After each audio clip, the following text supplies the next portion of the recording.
So what we have here today is a Cerwin-Vega 15-inch woofer. As you can see, it's already devoid of its foam roll. This one apparently has suffered some voice coil damage. I've got two of these to do, but we're just going to video the one. And what we're going to do is we're going to recone them. And that means that everything except for the frame, the magnet, and the terminals goes away and gets replaced. All the moving components are going to be replaced. Now, Scott, why would you need to do this? Well, if the voice coil has been damaged because it was allowed to play without the suspension being in place, well, if you push up and down with it crooked, you'll hear, well, I can get it to do it. Okay, that rubbing sound? Mm-hmm.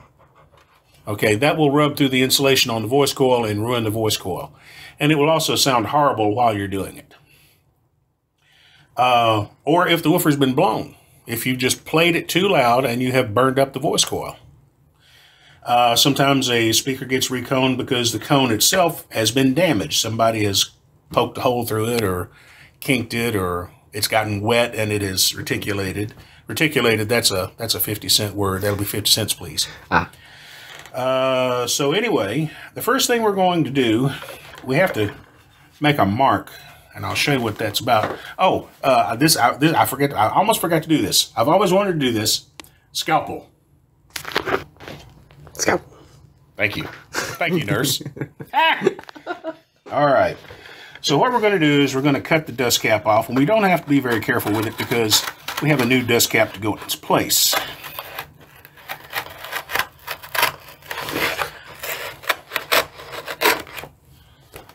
And I'll show you in a minute why we're doing this. Well, that dust cap is strong. Not gonna leave its home. There we are. All right. By the way, that's not the first dust cap that's been on this cone. Mm-hmm. As you can see, there was another one. Okay. So what I want to do is I want to make a measurement. All right, can you see this? Okay, this is called a voice coil former. It's a piece of polyamide, I believe is what they used in this case, that they wrap the voice coil around. And down here at the bottom, you can see the actual voice coil proper. See that copper in that slot? Mm-hmm. That's the voice coil. And the reason that slot is there is because the voice coil former will expand and contract. It will expand as it gets hot. And they have to leave a gap so that it can close up as it expands and not buckle. So what I want to do is, before we take the speaker any further apart, we're going to make a mark, which I hope we'll be able to see later. Got another pin, so we're going to try again. We're going to make a mark on the inside of the former, right where the magnet meets. That shows. And if I move up and down, you can see the mark right there. So that shows me how much of the voice coil overhangs the magnet gap. That's important, that you get the overhang correct. If the overhang is wrong, the speaker will have a lot of second harmonic distortion when it begins to play loud, because either the voice coil will move fully into the gap before it's supposed to, or it will begin to move fully out of the gap before it's supposed to.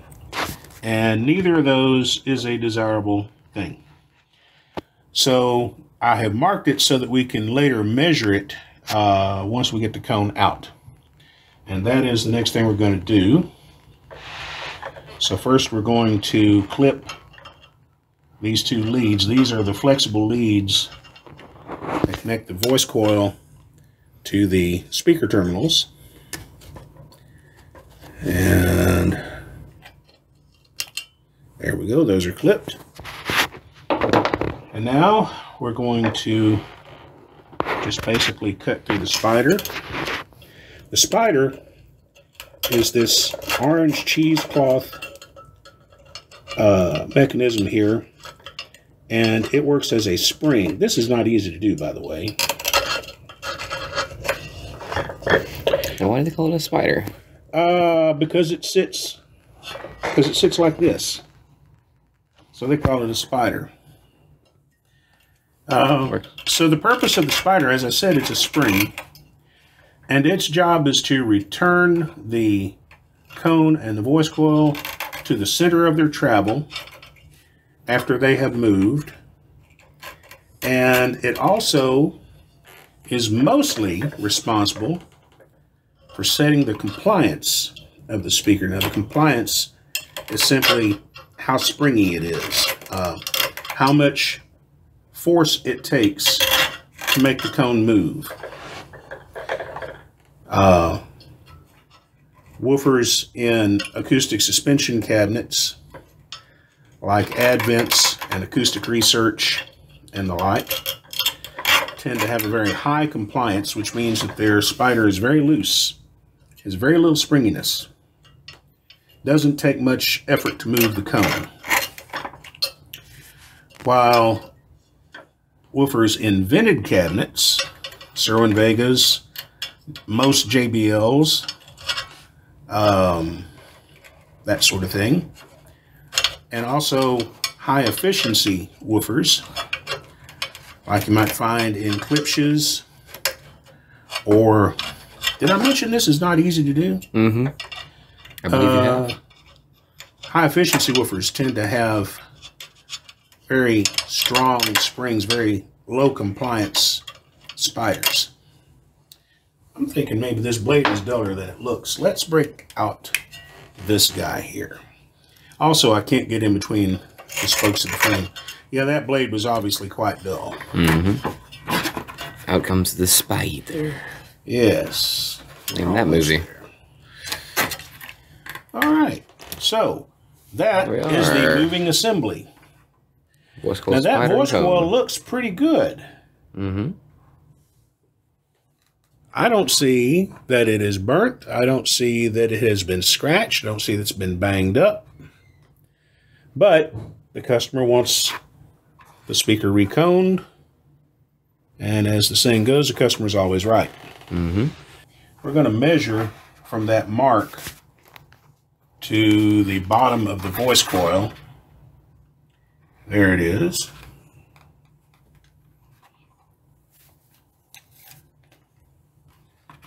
And see how far that is. And it appears to be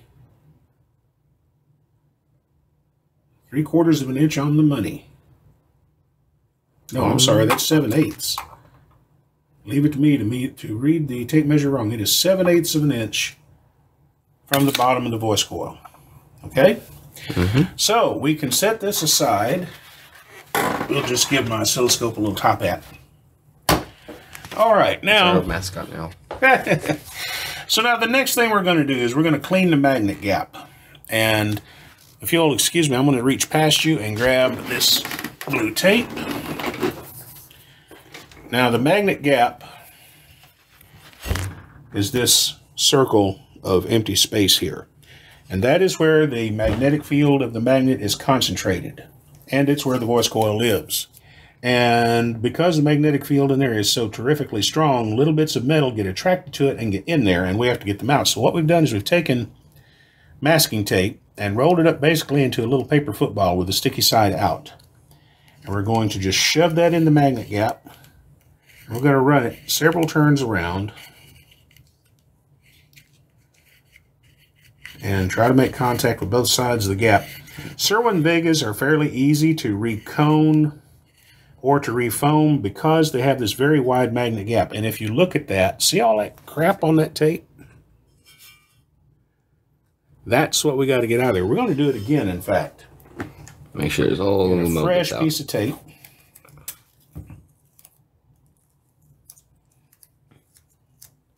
And we'll just do it again. If you leave any of this debris in the gap, that debris will rub against the voice coil and will eventually ruin it, as well as causing the woofer to buzz when it plays. And we don't want any of that. So we got a little more out of there. All right, so now that we have the gap clean, because we're going to be working around it, we're just going to cover it up with tape. Keep anything else from getting in there.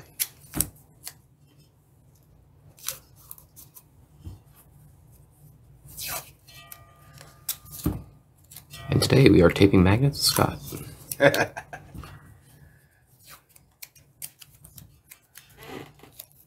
All right, so the voice coil gap is taped over, and that will keep any other stuff from getting in there.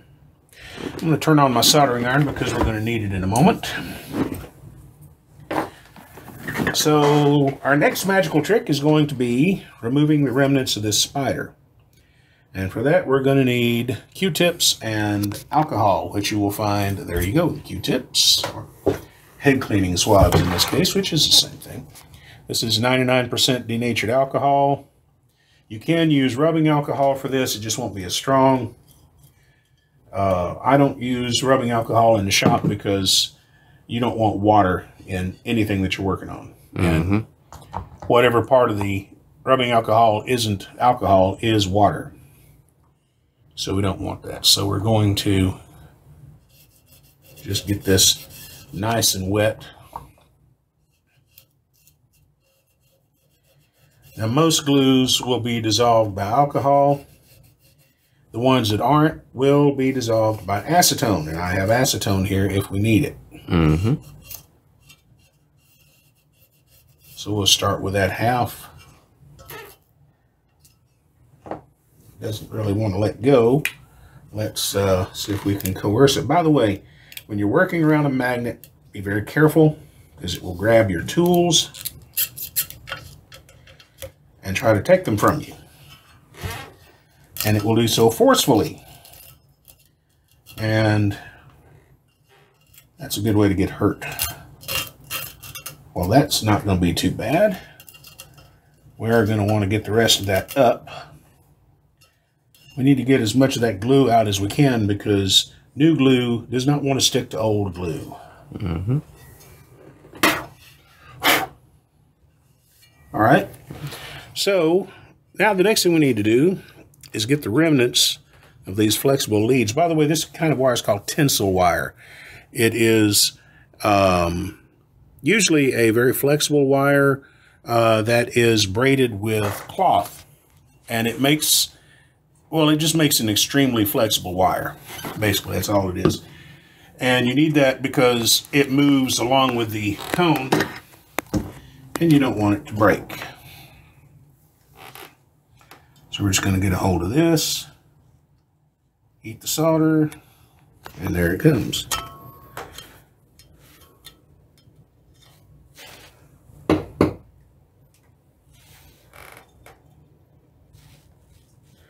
I may use my desoldering tool in a minute to clear the solder out of that hole.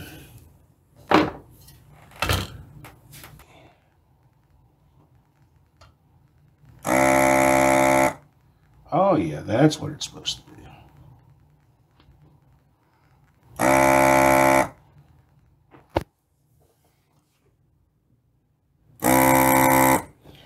And that is what a good desoldering tool will do for you. Nice little holes. You're the solder. Okay, so we have put the woofer away for a moment. This is a Recone kit. It has the stuff we need in it to Recone 2 woofers. And there are two kinds of Recone kits, drop-in and piecemeal. A drop-in kit has the cone, the spider, and the voice coil, and the dust cap already all put together. You may not have the dust cap on it. You may have it left off. But the voice coil, the spider, and the cone, and the foam roller are all put together. And you literally just drop it in place, glue the spider down, glue the foam roll down, connect the leads, and put the dust cap on it. This is not one of those. This one is piecemeal, and I'll show you what I mean in a minute. First, we're going to take this little packet off. And this packet has the glues necessary for putting this together. We're going to set that aside. And in this packet, I'll show it to you here in a second since I get it out. In this packet are our new dust caps, and that is the new tinsel lead.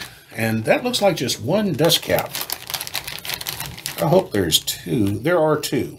Yay. Okay, had me worried for a minute.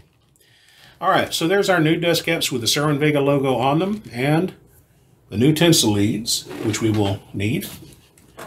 And next, oh, here we go. This comes with foam gaskets, or actually paper gaskets. So there's our paper gaskets to replace what might have been on the original, the plastic trim rings.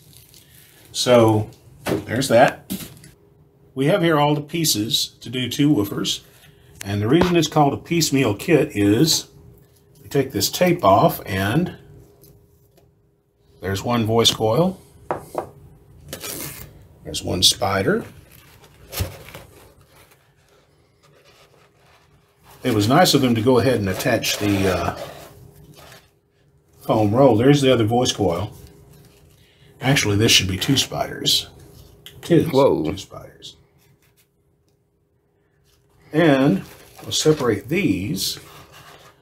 So there's our new cone, and the foam roll is attached. That's one less thing we have to do. Very nice of them. Mm-hmm. Drop that off down there. And we'll drop these. Well, we won't drop them. We don't want to damage the voice coil. We'll gently set them down. We will carefully place them. Mm-hmm. Yes, indeed. All right. So, as you can see, the voice coil just comes out in 2 tinned leads. And I'll show you what we're going to do with those later. And while we're at this point, this would be a good time to discuss how a dynamic loudspeaker works. Now, Ryan, by the way, everybody, Ryan is the cameraman. Say hi to Ryan. Ryan's waving at you. As you and I have discussed previously, electricity and magnetism are not 2 separate things. They're cohesive. They are opposite. Yes, they're opposite sides of the same coin. You cannot have the one without the other. So anytime an electrical current flows, and by the way, electrical current is simply the flow of electrons. It's anytime electrons move, that's electricity. And anytime electrons move and you have electricity, they also create a magnetic field. So this voice coil is attached to the cone like so and glued in a particular place, and it sits in the magnet gap. When your amplifier sends alternating current into these 2 leads here, it causes this voice coil to develop its own magnetic field, which is in step with the audio that you're playing into. In other words, the strength of the field and the polarity of the field are controlled by the strength and the polarity of the voltage coming out of the amplifier at any moment. So because this has its own magnetic field now, it will either be attracted to the magnet, which will cause it to move this way, or it'll be repelled from the magnet, which will cause it to move that way and take the cone with it. And then the cone, of course, moves air, and the changes in air pressure in front of the cone are what you hear as sound. So that's basically how it works. It is a terribly inefficient way of doing things. Most home stereo speakers are less than 1% efficient. More than 99% of the power you feed them gets turned into heat in the voice coil. This speaker will be a little better than that. It might be 4 or 5% efficient, maybe. The most efficient direct radiators are about 6 or 7% efficient. And if you want more efficiency than that, then you have to horn load the driver. And a properly horn loaded driver can get to be upwards of 40% efficient. That's kind of the limit for moving coil technology. A few moments later. Okay, so when I broke out the new voice coil, I noticed that it was shorter than the original by a couple of millimeters. And I contacted Simply Speakers about this, and I'll show you the chat messages here. And a few seconds later, let's say here. And as you can see, they say that this is normal for their kits. And they tell how to adjust the overhang, which we'll get to in a minute. The overhang has to do with that mark that I made on the original cone, which we will not be using because of the slightly different voice coil. And we'll get to what overhang is here in a few minutes. So anyway, the new voice coil, according to them, should be fine. I'm not sure I fully agree with that. And the reason that I'm not sure that I fully agree with that is that the length of the voice coil and its makeup control a lot of the characteristics of the speaker. They control the X-Max, they control the power handling, They control the efficiency. They control the Q of the electrical system, the QES if you're looking it up in Teal small specifications. So I'm not thrilled about this, but we're going to go ahead and do it because Simply Speakers, whom I have used for years, says it'll work out fine. So that's what we're going to do. So a moment ago, my assistant asked me what the Teal small specifications were, so let me spell that out. Back in the 60s, a couple of fellows named Teal or Tealy, depending upon whom you ask, and Small, discovered that the math that is used to design and define electrical filters can also be used to design and define loudspeakers, because they decided that if you just look at a loudspeaker as a bandpass filter, that is a filter that cuts off low frequencies and cuts off high frequencies and lets the signals in the middle come through, then you can use the same math for both. And so all they had to do is they came up with some measurements for a particular driver, and then, of course, measurements for the box and the vent, if there is a vent. And you put all of these together and you turn them through a little bit of math, and voila, you can predict the response of the speaker pretty accurately. So the QES, which I referred to before, the Q of the electrical system, Q means quality factor. Let me give you an idea of what that's about. Anything that can move has a resonant frequency at which it moves most easily. And woofers are no exception. You've probably heard of the term free air resonance, which in Teal small specs is called FS, F sub S. It's the frequency at which the woofer moves most easily when it's not in a box. Its impedance, the impedance of the speaker, is going to go way up at that frequency, and that's due to the generation of more counter EMF, which is another thing we'll get to maybe a little later. Boy, we're getting into a lot of subjects that weren't really supposed to be covered in the reconing of a loudspeaker. Long story short, this voice coil is going to be okay, so we're going to continue on.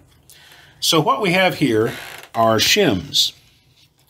So it's just a thin piece of plastic. So now what these shims do is they set the space between the voice coil and the center pole of the magnet. They center the voice coil in the magnet gap so that it doesn't touch anything. And we're going to size this. Now the voice coil is moving, but we'll fix that. We'll size that down into place. And we'll pull the voice coil back up.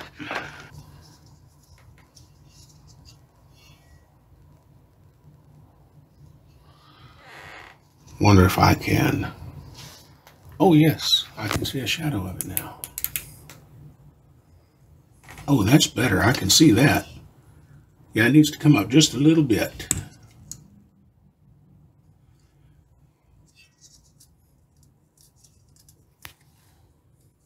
Okay. Let me rotate this back around. And let's look at our voice coil. And there's our 1/4 of an inch. I can see it. Yay! Let's put our shims back in. In fact, let's do this. Let's make a mark.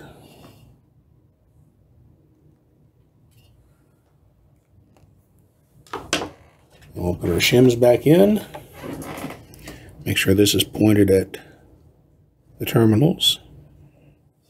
Okay, so I have turned the shim sideways, and it turns out it's a lot easier like that for these shims. These shims are different to the ones I'm used to using. I'm used to using much smaller shims that you'll put about 3 or 4 of around in a circle. Okay, so we have our voice coil centered, and we have the overhang set correctly. Overhang, I was going to talk about overhang.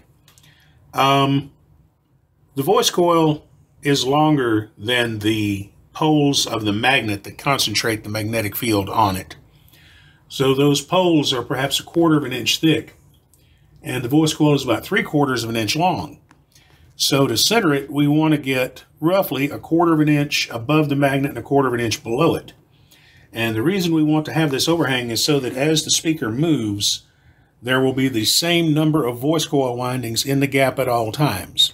If the end of the voice coil comes either out forward or out backwards, the speaker will instantly become nonlinear and begin to distort because its efficiency will dramatically drop. But as long as the same number of voice coil windings are in the magnet gap at all times, that won't happen. So we need to get the overhang set right, and that's what we've done. So now we're going to take epoxy, and we're going to glue the spider to the voice coil. We're not gluing the spider down to the frame yet. I have to get this to squeeze through the... There we go.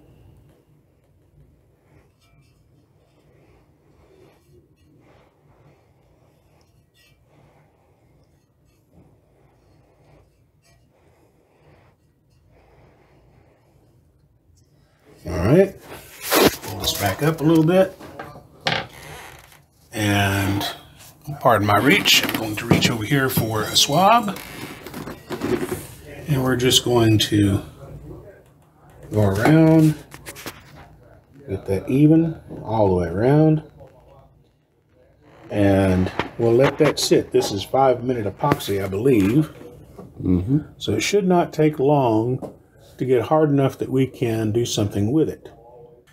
Okay, so we have our voice coil gluing down to the spider, or vice versa. It's 5-minute epoxy. It won't take it too long to cure. While we're waiting on it to cure, I wanted to talk about something else. We talked about overhang and the fact that the voice coil is longer than the magnet gap, and it overhangs it by a certain amount. There are also speakers whose voice coils are underhung.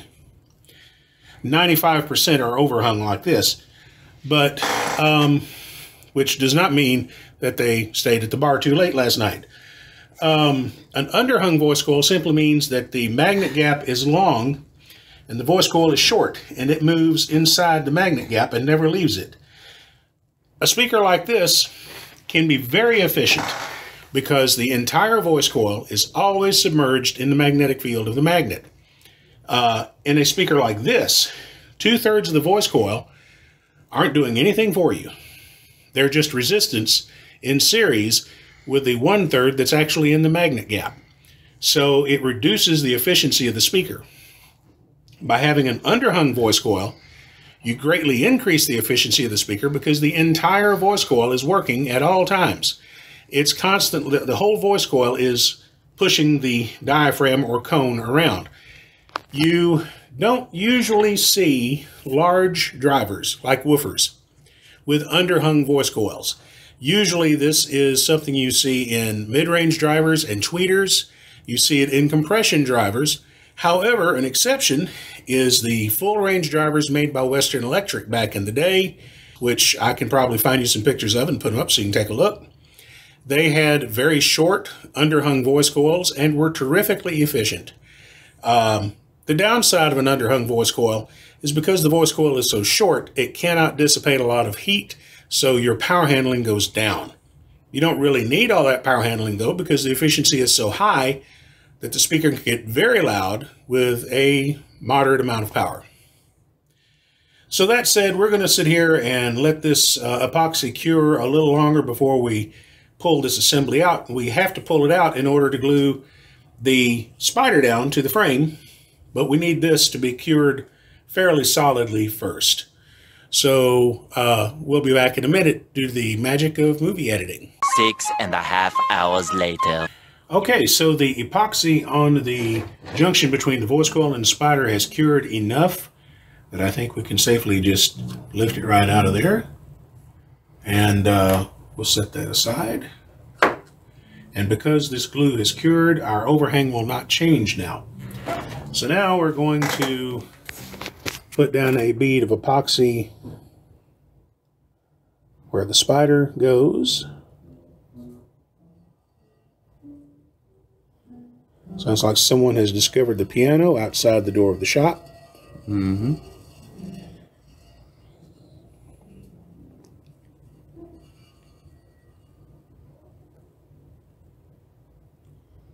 Okay. Okay, and so now we have our glue bead laid down. And I've accidentally pulled the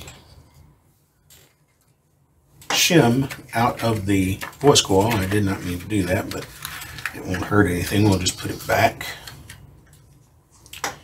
And so once again, we're going to drop this into the voice coil gap.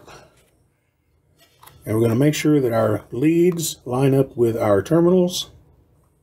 And we'll just put that down like that. And we'll press the spider into the epoxy.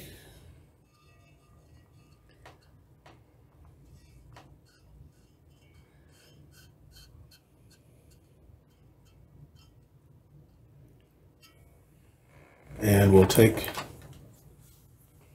a Q-tip or a swab and just kind of swirl it around and get it into the spider. The material this spider is made out of is called cheesecloth. It's just a very coarse, very strong cloth. Now, why do they call it cheesecloth, Scott? They call it cheesecloth because one of the first purposes of it was when people would make cheese, they would pour the curds and whey through cheesecloth stretched over a jar, and the curds would stay on top and the whey, which was liquid, would go through. They used it as a strainer. Hence cheesecloth. It's cheesecloth.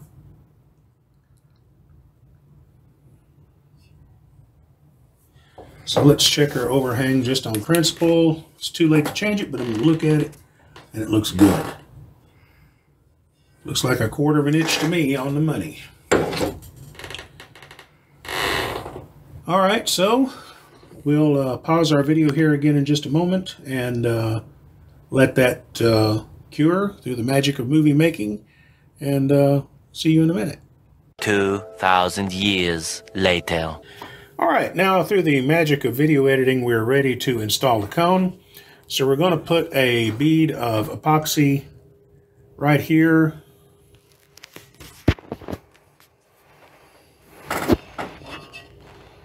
On the junction between voice coil and spider. And then we're going to, while keeping these wires inside, we're going to set our cone down on that and push it down into the glue. I need to push it down a little further.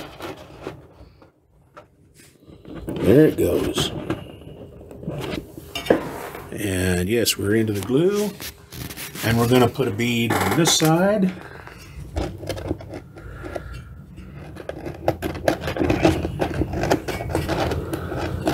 So it's glued on both sides.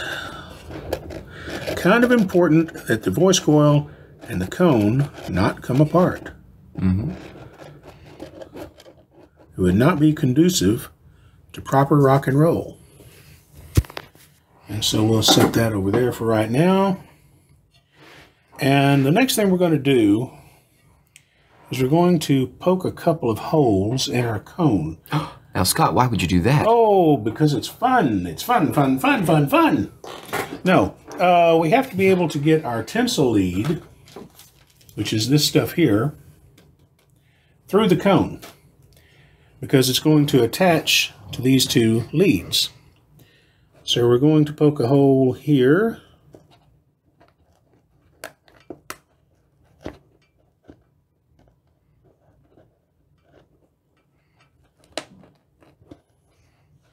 And we'll do the same sort of thing here.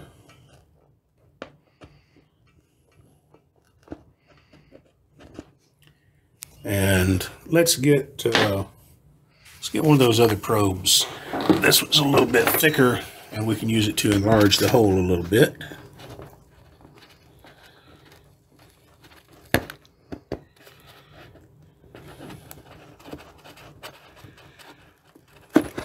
Okay. Now let's, oops, sorry. I think I got my head in the video there. Yeah, that's all good. All right. All right, so our holes are made and our glue is curing. And while our glue cures, we're going to prepare our tinsel lead. Now there's more than enough tinsel lead here to do 2 speakers. That's Wow. about 2 feet of tinsel lead. We're not going to need anywhere near that. But what we're going to do We're going to divide it like this.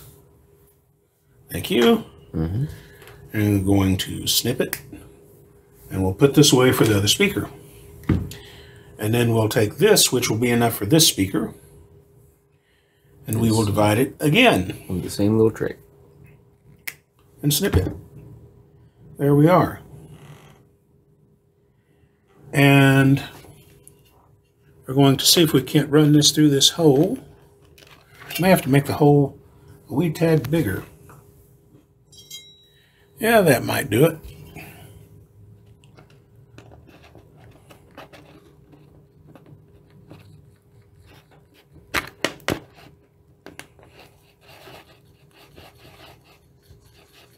Might not be sharp enough. It'll go in a minute. There it goes.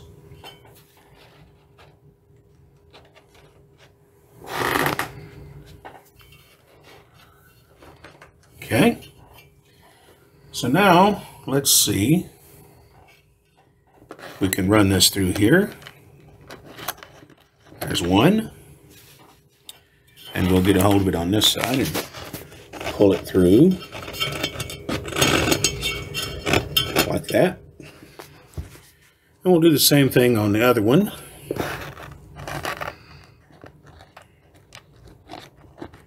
Right through. And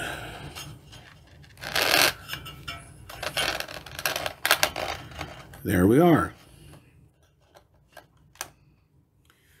All right, now for the moment, we're going to let this glue cure a little more before we go any further, and we'll have another little video edit. See you in a minute. A few inches later. So, the next thing we're going to do is we're going to attach our tensile leads to our voice coil leads. So we're going to bring our voice coil leads down like this, and we're going to pull the tensile lead down a little bit. See if we can stand it up just a touch. Boy, that stuff is... Oh, I got a hold of the... There we go. Well, it's just fighting me, and I don't care for that. All right, so that's enough of that. We'll snip off the excess of excess after we solder it. In fact, let's get the excess of excess out here where we can get to it. So we'll solder that one down.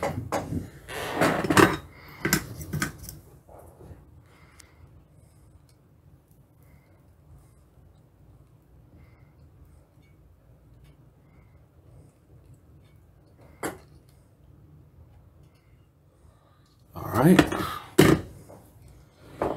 And we will snip this excess off. Like that. And then we'll do the same thing with this one. I think we'll leave a little longer while we're wrapping it. We'll solder that right there.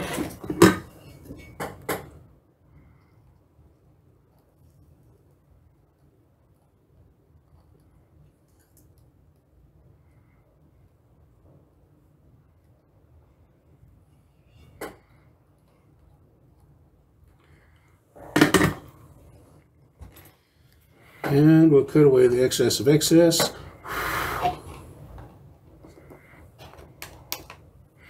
It's gone. Nope, it fell down. No. Yeah, but it's okay. How dare it? Yeah. Because it can? Say it ain't so. It's so, I'm sorry. Now it's gone. I say now it's gone. Now it's gone. There. Okay, it's gone now. It's gone. All right, so now these have to be glued down to the cone. So we're going to get some of our black glue, which really doesn't matter what color we use because this is going to be hidden anyway. But we're just going to, well, I think we're going to need to snip the end off of that. Yep, sure enough, we needed to snip the end off of it. Snip, dingle, snip, dingle. Snip, snip. Yeah, and a little blob there. A little blob on this. Might run down toward the center of the cone. And we're going to glue that wire right to the voice coil former.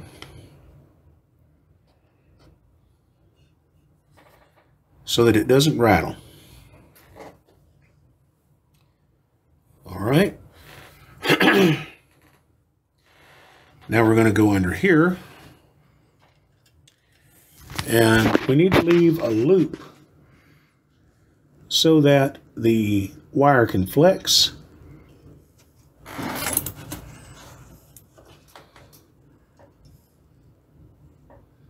Yay. Ah. All right, now we don't want that twist. What we want is a loop that loops upwards. Just about like that. With that much loop in it, the cone can move back and forth as far as it wants, and it's not going to rattle or hit the cone. So we'll solder that one down, and then we'll do the next one.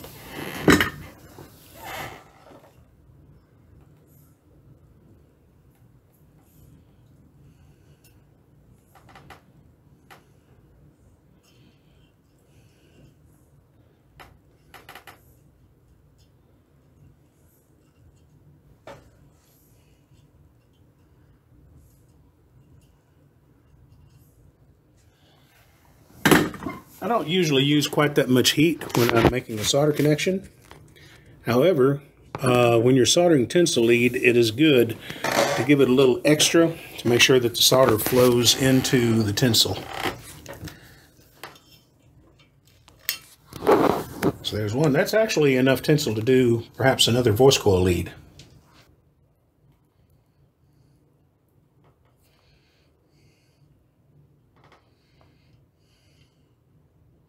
If you move a solder connection while it's still liquid, while the solder is not hardened, you'll create what's called a cold solder joint. And that's because the solder becomes crystalline and it will break loose and cause all kinds of grief. And we can glue our surround down. By the way, everybody calls this ring the surround. And yeah, I guess you could call it that. The proper term for it is annulus. Just saying. Yeah. Okay, now they do provide us with a glue. Simply Speakers, the company that made the Recone kit, they do provide us with a glue for gluing the surround down. I don't like it. I just don't. This is Aleene's Turbo Tacky Glue, which you can get at any Walmart or any craft store. And I love this stuff. It is great for this purpose. It sets up quick and it glues very solidly, even stuff you wouldn't think that it would glue. It will glue this surround to this aluminum frame like nobody's business. Annulus. And it only takes about 15 minutes to set enough that you can work with it. So all we're going, the annulus. So all we're going to do is we're going to lift up this edge and we're going to lay down a bead underneath the edge of the annulus surround. The big orange ring in this case. And we're just going to let said ring set itself right down on that bead of glue. We know the voice coil is centered because we still have our shims in place. Let's see how far we've got to go. We're not there yet.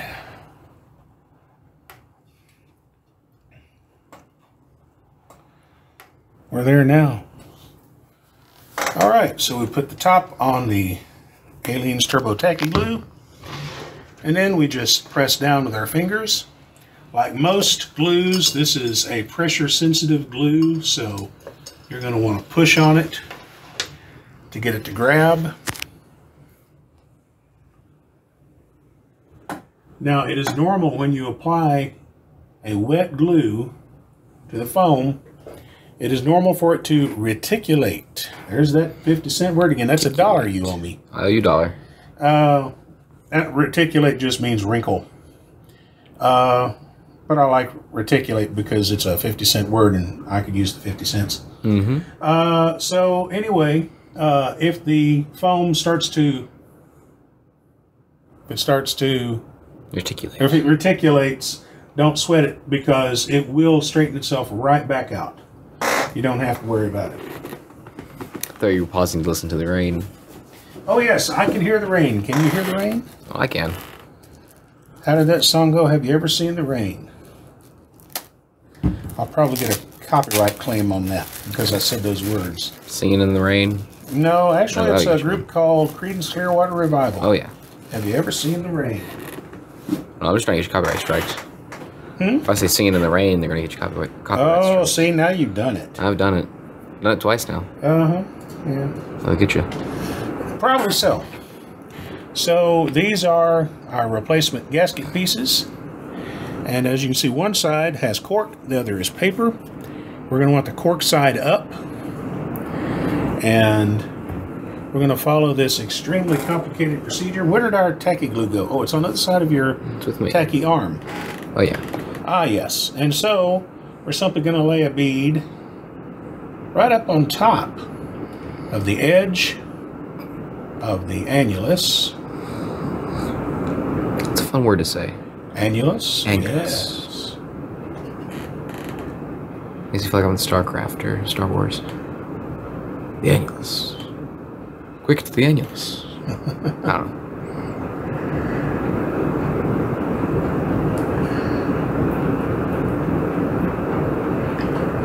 I've been binge watching Fringe lately. Not Friends, but Fringe, the science fiction show from the mid-2000s. And it seems kind of like a word you might hear on that show.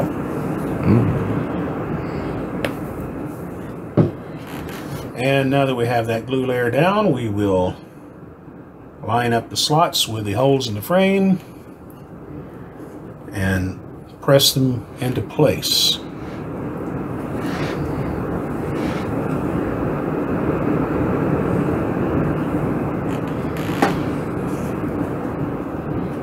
Didn't the client have a plastic version? Yes. Well, I don't know if these particular woofers had the plastic one. Most Cerwin-Vegas do. These may not have. I'm not sure if this model originally came with a plastic trim ring instead of this gasket or not.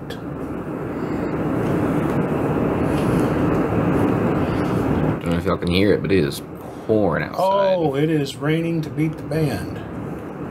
I assure you, if the band is outside, they are wet. Mm-hmm. And they wish they were inside. All right, so there's that. And now,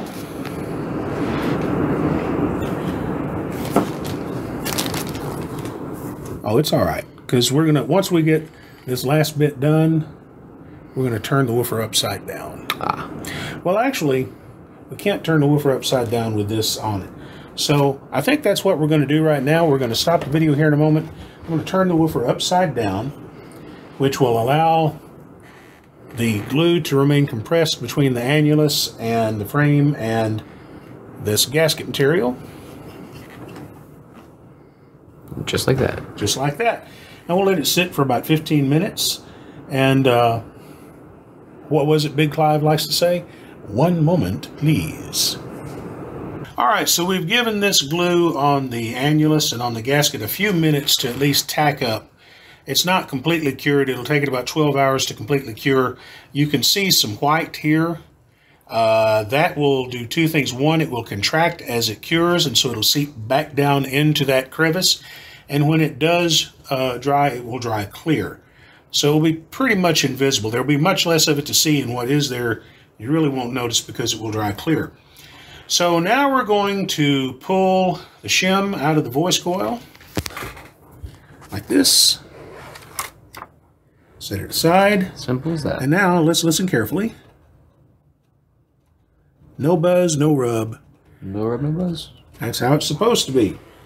Let's put a little bit of music into it. We're not going to play it loud because the glue hasn't all had time to cure yet. We'll play just a little bit of music. Hopefully we won't get a copyright claim on it. If I keep it short, maybe we won't. I think it's under 10 seconds.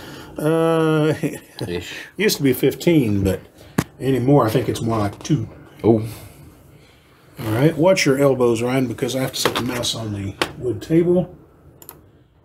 So let's see. Bring this up about here, and we'll pull up. I can't see if my hand's in the way. Haha. Here we go. You ready? Yes. I'm kidding. Clear as a bell. Clear. All right, so let's try a test tone. We'll fire up Audacity here, Audacity. and we'll have it produce a sine wave. Generate tone. Set at 30 hertz. Now you will not hear this tone. 30 hertz is very low, and a speaker that is not in a cabinet, the sound from the front and the sound from the back will simply cancel out. You're not going to hear the 30 hertz tone. What you will hear, if it happens, is any buzzing or rubbing or rattling, and that's what we're looking for. So we'll turn the volume down, we'll start the tone, and we'll bring it up. Ooh. If I lift it up off the table so it doesn't rattle the table, oh, my connections are loose there. There we are. It's moving a good 1/4 of an inch back and forth, and it is not making any weird noises except for my connections here. Not sure I can tell that is buzzing. It is. No, it's not buzzing. It's Not making buzzing, but it's making the table rattle. the table rattle. Yeah, because if I lift it up, And moving. It stops. the buzzing sound stops. It's the table rattling. Yes. Yeah. So they see the cone moving. Yeah. You hear it on the video. Yeah. So there we are. We have a woofer that plays. What a concept. Now, what we need to do is put a dust cover on it. Thank you. So we'll get one of our dust covers.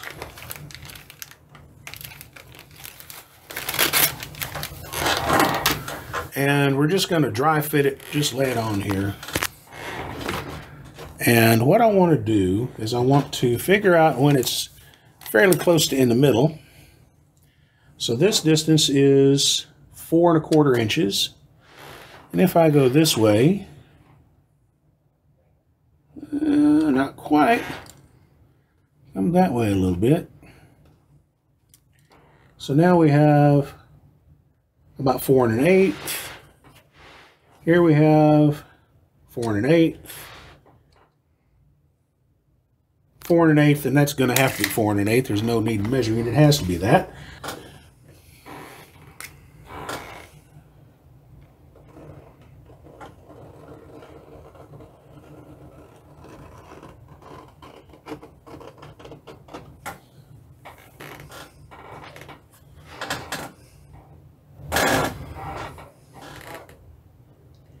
We'll try not to make too big of a mess.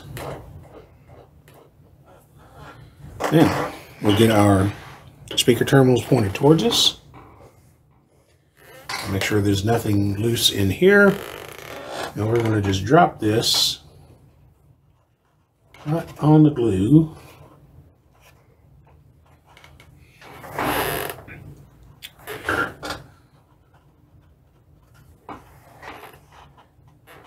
And then we're going to put a bead around it. You put a bead under it and around it. And around it.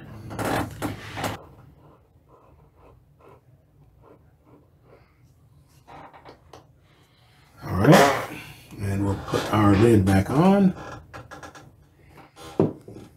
And pardon me whilst I reach under the camera and magically produce A swab. a swab. Our speaker is essentially finished. I'm off a couple of degrees with the Cerwin-Vega logo, but I don't think that'll matter, especially considering that they're very often off a bit from the factory. So that is our Recone Cerwin-Vega.